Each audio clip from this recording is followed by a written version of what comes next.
سلامونه خوږو دوستانو، هیله یم چې روغ جوړ او صحتمند به یاست.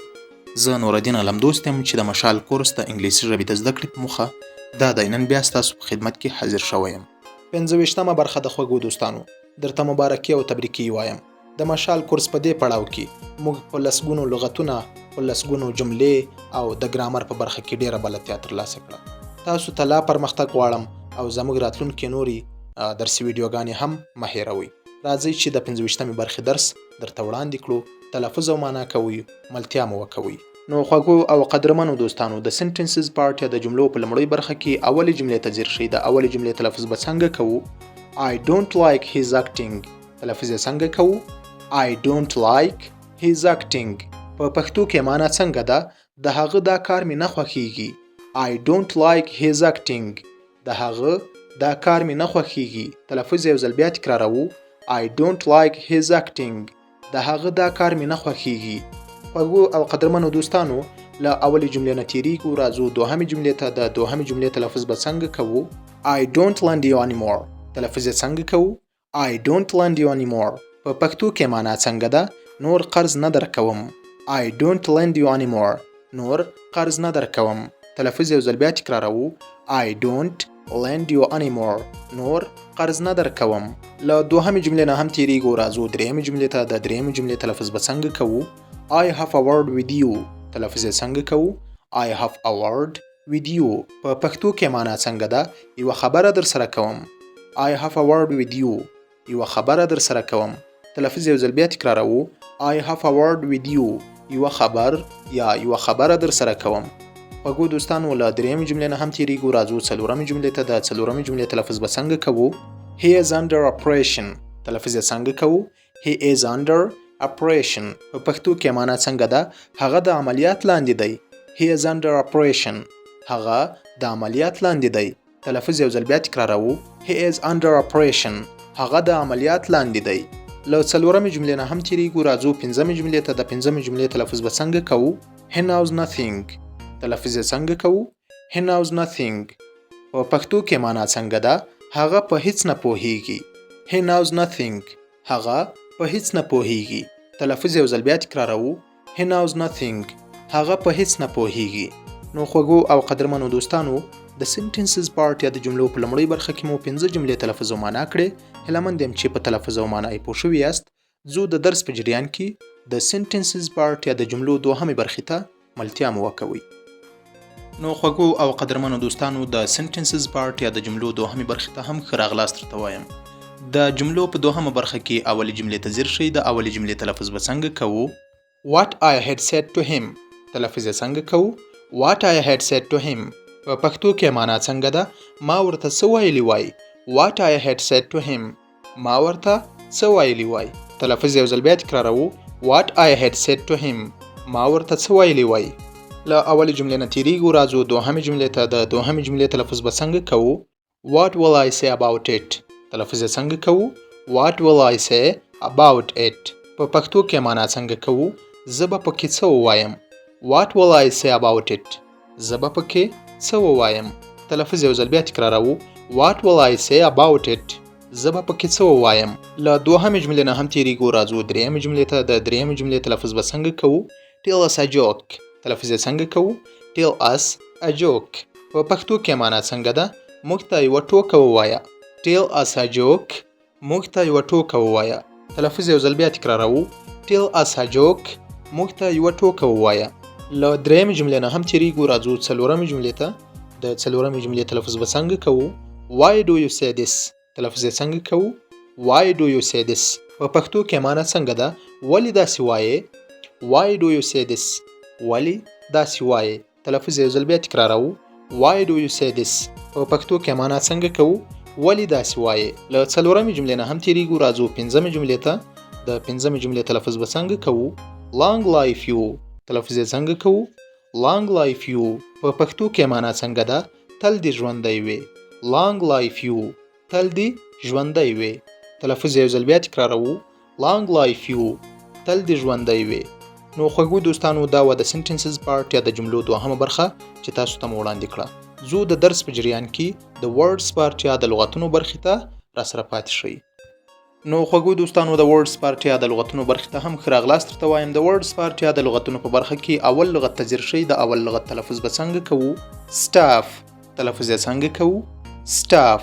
په پښتو کې معنا څنګه ده؟ غړي یا کارمندان. STAFF سټاف د غړو یا کارمندانو په معنا ده. له اول لغت نه تیریږو. خوږو دوستانو راځو دوهم لغت ته. د دوهم لغت تلفظ به څنګه کوو؟ toward. تلفظ یې څنګه کوو؟ toward. په پښتو کې معنا څنګه ده؟ په طرف، په لوري یا خواته. toward. په طرف، په لوري یا خواته. TOWARD. toward. په طرف، په لوري یا د خواته په معنا ورکوي. له دوهم لغت نه هم تیریږو. راځو دریم لغت ته. د دریم لغت تلفظ به څنګه کوو؟ achieve. تلفظ یې څنګه کوو؟ achieve. په پښتو کې معنا څنګه ده؟ ترلاسه کول. ACHIEVE achieve. ترلاسه کول.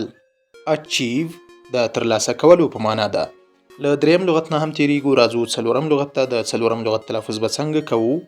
already. تلفظ یې څنګه کوو؟ already. په پښتو کې معنا څنګه ده؟ له مخکې یا د مخه. ALREADY already. د مخه یا له مخکې. نو خوږو دوستانو له څلورم لغت نه هم تیریږو. راځو پنځم لغت ته. د پنځم لغت تلفظ به څنګه کوو؟ basic. تلفظ یې څنګه کوو؟ basic. په پښتو کې معنا څنګه ده؟ اساسي یا لومړنی. BASIC basic د اساسي یا لومړني په معنا ده. نو خوږو دوستانو له پنځم لغت نه هم تیریږو. راځو شپږم لغت ته. د شپږم لغت تلفظ به څنګه کوو؟ worth. تلفظ یې څنګه کوو؟ worth. په پښتو کې معنا څنګه ده؟ اهمیت یا ارزښت. WORTH worth د اهمیت یا ارزښت په معنا ده. له شپږم لغت نه هم تیریږو. راځو اووم لغت ته. د اووم لغت تلفظ به څنګه کوو؟ destroy. تلفظ یې څنګه کوو؟ destroy. په پښتو کې معنا څنګه ده؟ خرابول یا ویجاړول. DESTROY destroy خرابول یا د ویجاړولو په معنا ده. له اووم لغت نه هم تیریږو. راځو اتم لغت ته. د اتم لغت تلفظ به څنګه کوو؟ entertain. تلفظ یې څنګه کوو؟ entertain. په پښتو کې معنا څنګه ده؟ میلمه کول یا دعوتول. entertain د میلمه کولو یا دعوتولو په معنا ده. ENTERTAIN entertain میلمه کول یا بلل. له اتم لغت نه هم تیریږو. راځو نهم لغت ته. د نهم لغت تلفظ به څنګه کوو؟ extra.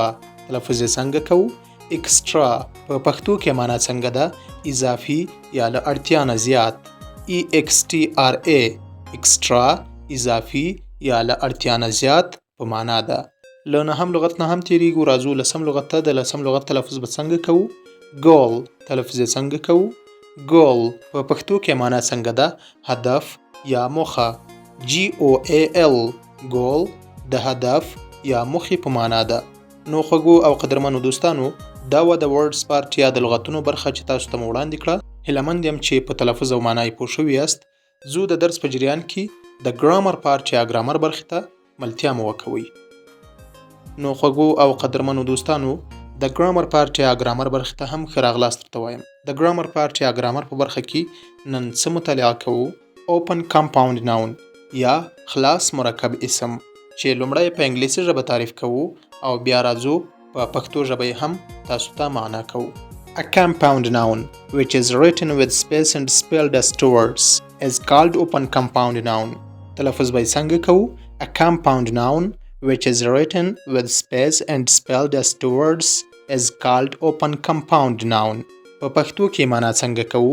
خلاص مرکب اسم هغه مرکب اسم چې په لیکلو کې ترمنځ فاصله وي او د دوه لغتونو په څیر هجا یا تلفظ کیږي. د خلاص مرکب اسم په نوم یادیږي. په انګلیسي کې تلفظ یو ځل بیا تکراروو. A compound noun which is written with space and spelled as two words is called open compound noun. په پښتو کې تعریف څنګه کوو؟ خلاص مرکب اسم هغه مرکب اسم چې په لیکلو کې ترمنځ فاصله وي او د دوه لغتونو په څیر هجا یا تلفظ کیږي. د خلاص مرکب اسم په نوم یادیږي. نو خوږو دوستانو دا و د ګرامر پارټ یا ګرامر په برخه کې اوپن کمپاوند ناون یا د خلاص مرکب اسم تعریف. هیله مند یم چې په تلفظ او معنا یې پوه شوي یاست. له ځان سره په بار بار تکرار کړئ، نوټ یې کړئ تر څو چې یاد مو شي. نو خوږو دوستانو دا و د ګرامر برخه چې تاسو ته مو وړاندې کړه. د 25مې برخې د درس پای ته رسېدلي یو. هیله مند یم چې تر اوسه پورې راسره ستړي شوي او خسته شوي نه یاستئ، او که وخت در سره وي د مشال کورس د دې 25مې برخې درس له نورو ملګرو سره هم شریک کړئ تر څو هغه هم راشي. د مشال کورس په چینل کې نورې نوې درسي اپلوډ شوي ویډیوګانې هم راسره تعقیب کړي.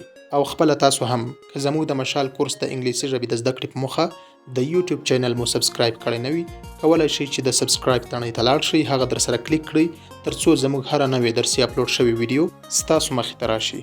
کور مو ودان چې تر اوسه پورې راسره واست او خپل قیمتي وخت مو راسره مصرف کړ.